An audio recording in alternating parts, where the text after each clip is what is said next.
8 мая 2025 года в селе Каршыга-Аул Чеченской Республики прошел второй всенагайский турнир по жиму штанги лежа под названием «Ноғай Бәтірлер». Это не просто спортивное состязание, это праздник силы, мужества и сплоченности нагайского народа. Организаторы турнира – региональная общественная организация нагайцев Чеченской Республики «Терк-Ноғай». Яракаев Рамиль Хасанович, глава администрации села Каршыга-Аул. Сатыров Алимхан Анварбекович, председатель Совета депутатов.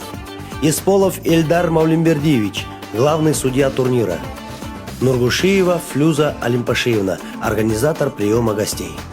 Спонсорами турнира выступили жители села Каршыга-Аул.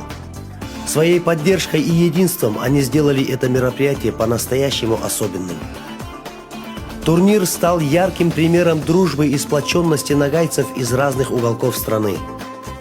Отдельные слова благодарности всем организаторам и жителям села Каршыга-Аул за высокий уровень проведения и настоящее кавказское гостеприимство.